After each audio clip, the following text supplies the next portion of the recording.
Welcome my YouTube channel. तो dear puppet teachers, आज हम लोग डिस्कस करेंगे जीवन की क्रियाएं। 6th चैप्टर है आपके सिलेबस में। जीवन क्रियाएं इसे इंग्लिश में एक्टिविटीज ऑफ लाइफ ही कहते हैं।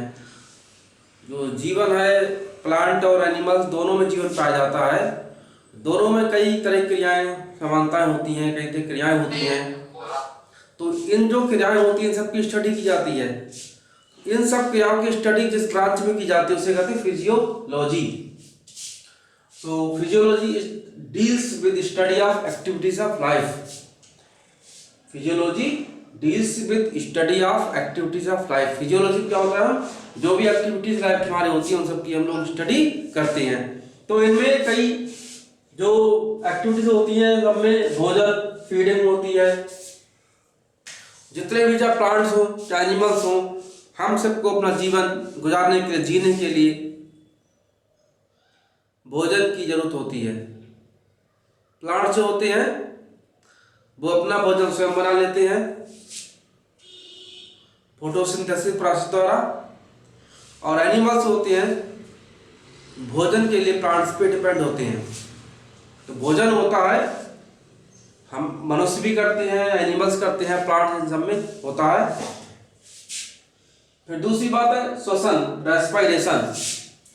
श्वसन भी बहुत अभिन्न अंग है, एक अभिन्न क्रिया है बहुत, जो कि प्लांट्स एनिमल्स दोनों पाई जाती है। हम लोग क्या करते हैं कि कार्बन डाइऑक्साइड तो लेते हैं, कार्बन डाइऑक्साइड को छोड़ते हैं और ऑक्सीजन गैस लेते हैं।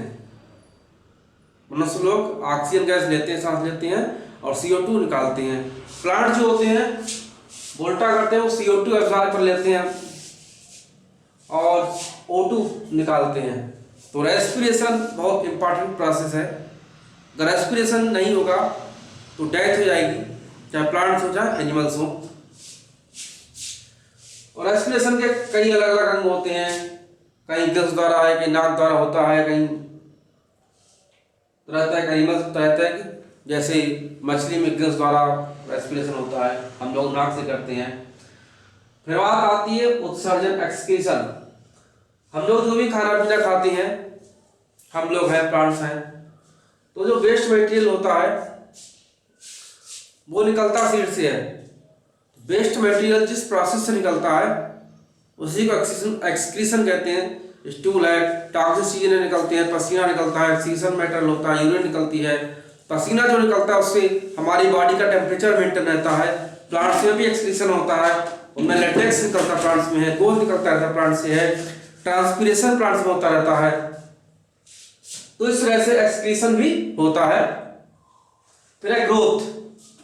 प्लांट और एनिमल्स जो होते हैं उन सब में ग्रोथ पाई जाती है। एक निश्चित समय तक ग्रोथ होती रहती है, और वो कि हम देख भी सकते हैं।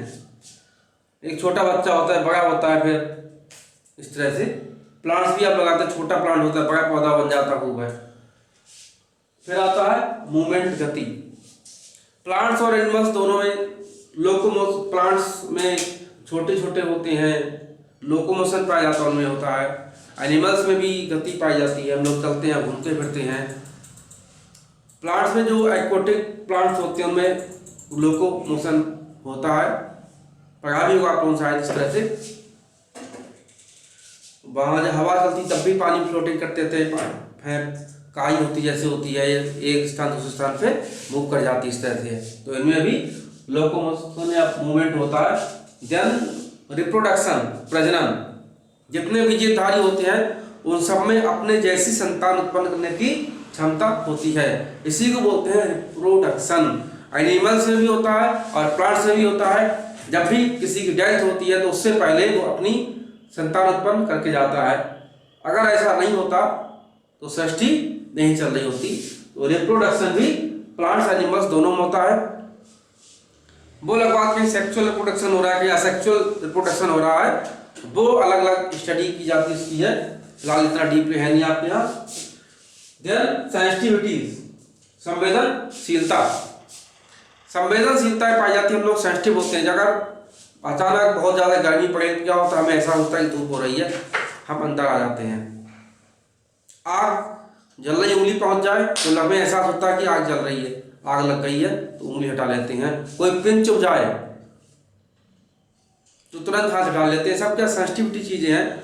ऐसी प्लांट्स होते हैं इनमें सबसे अच्छा एग्जाम्पल सेंसिटिविटी का है सुई मुई, जिसे लाजमती कहते हैं। तो उसको अगर टच करते हैं तो वो मुरझा जाती है। मतलब क्या है, प्लांट्स भी सेंसिटिव होते हैं, तापमान के प्रति सेंसिटिव होते हैं, ठंड के प्रति सेंसिटिव होते हैं, हम लोग सेंसिटिव होते हैं। आप ठंड में देखें अगर बहुत ज़्यादा कोहरा पड़ता है, तुषार गिरता है, तो पेड़ों की पत्तियां झड़ जाती हैं, गिर जाती हैं पत्तियां पेड़ों की हैं। ज़्यादा ठंडा पड़े तो पेड़ पौधों में ग्रोथ रुक जाती है। तो मतलब क्या सेंसिटिविटी है वो वहाँ पर कोल्ड प्रति सेंसिटिव है। बहुत ज़्यादा गर्मी होती है तब भी पेड़ पौधे सूखने शुरू हो जाते हैं, वो भी टेम्परेचर के प्रति सेंसिटिव होते हैं, और हम लोग सेंसिटिव होते हैं। इसके बाद फिर आती है environmental adaptation between plant and animals. Environmental adaptation between plants and animals, पर्यावरण के प्रति प्लांट्स और एनिमल्स का अडेप्टेशन। एनवायरमेंट है, हमें उसके अनुसार अनुकूल करना पड़ेगा। हमारा जो माहौल आसपास का उसके अनुसार हमें ढालना पड़ेगा। नहीं ढालें तो क्या होगा, जैसे कि डार्विनिज्म में बताया गया था सर्वाइवल ऑफ द फिटेस्ट, अनुकूलन। अगर हम अपने जो आसपास का माहौल है, इन्वायरमेंट है, उसके अनुसार अपने आप को नहीं ढाल पाएंगे, क्या होगा, तो हम लोग सर्वाइव नहीं कर पाएंगे और पूरी जाति प्रजाति नष्ट हो जाती इस तरह से। तो अडेप्टेशन भी बहुत जरूरी होता है। प्लांट्स एनिमल्स दोनों अडेप्टेशन होता है। प्लांट्स में भी हम लोग देखते हैं जो जीरोफिटिक प्लांट्स होते हैं, वहां पर जो लीव्स होती हैं कांटों में अडेप्ट हो जाती हैं, रूपांतरित हो जाती हैं। तो ये सब अडेप्टेशन के लिए होता है कि वो गर्म जलवायु में पेड़ पौधे जीवित रह सके, इसलिए वहां पर अडेप्टेशन हो जाता है। उसके बाद बात आती है न्यूट्रिशन, पोषण। हमें जीवित रहने के लिए न्यूट्रिशन भी बहुत जरूरी है, पोषण की बहुत ज्यादा जरूरत होती है। न्यूट्रिशन चाहे प्लांट्स हो चाहे एनिमल्स हो, दोनों में होता है। हम जो भोजन खाते हैं उनमें न्यूट्रिएंट्स की मात्रा ठीक है तो हम स्वस्थ रहेंगे। प्लांट्स से स्वस्थ रहेंगे। अगर न्यूट्रिशनल वैल्यू ठीक नहीं है भोजन की तो हम लोग बीमार हो जाते हैं, प्लांट्स भी बीमार हो जाते हैं। इसीलिए प्लांट्स का खाद लगाते हैं, हरी खाद देते हैं, यूरिया लगाते हैं, डीएपी लगाते हैं, फास्फोरस, जिंक, ये सब हम लोग लगाते हैं। ये सब क्या न्यूट्रिशन होते हैं। तो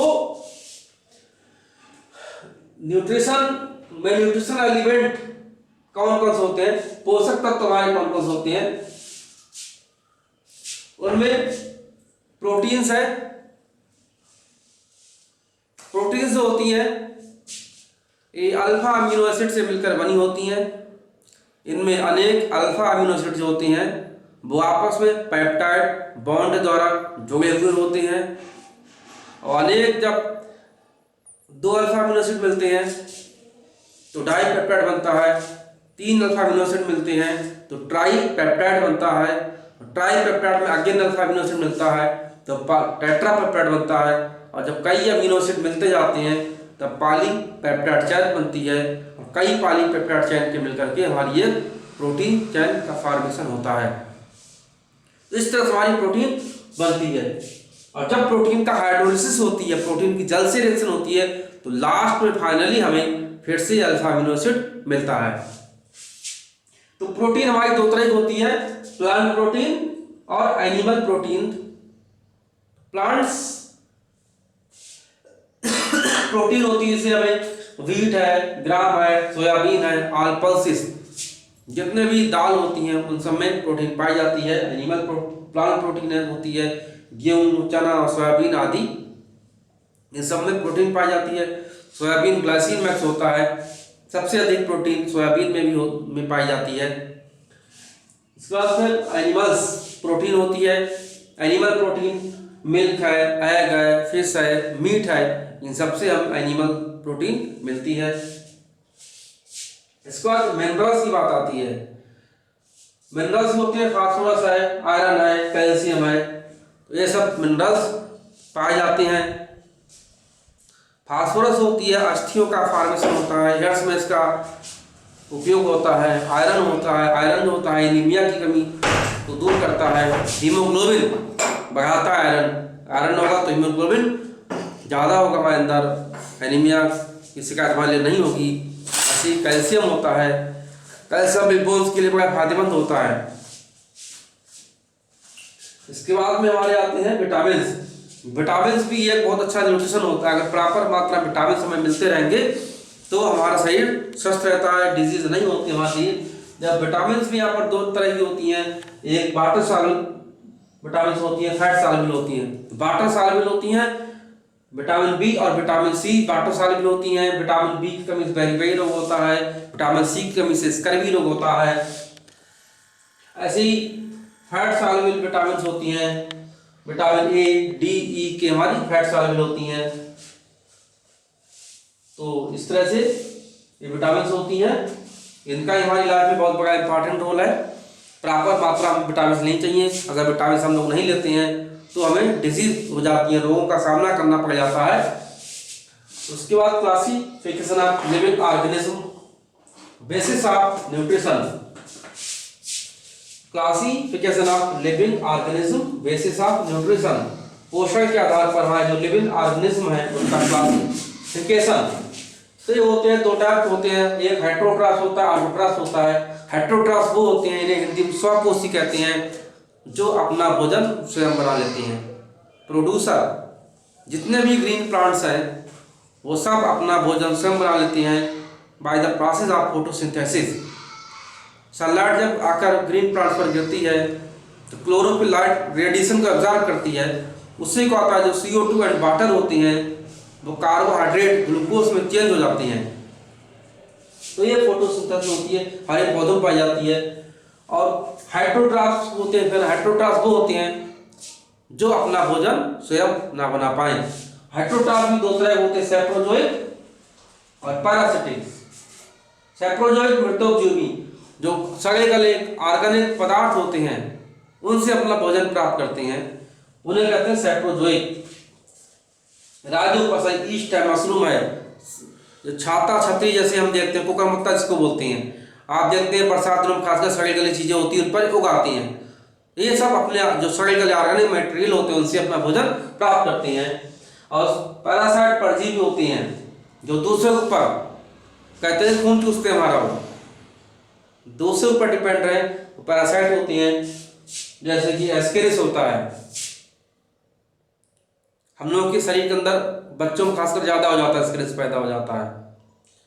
टीनिया सोलियम होता है, और ये तो हम लोग अंदर पाए जाते हैं। अमरबेल होती है, अमरबेल पौधों पर होती है, पाई जाती है, हरी हरी बेल जैसी होती है, जिसको आकाश गंगा भी कहा जाता है। तो ये एक्टिविटीज ऑफ लाइफ के बारे में कुछ था। बाकी इसमें इस चैप्टर में 2-4 चीजें और बची हैं, वो नेक्स्ट वीडियो में शेयर करेंगे।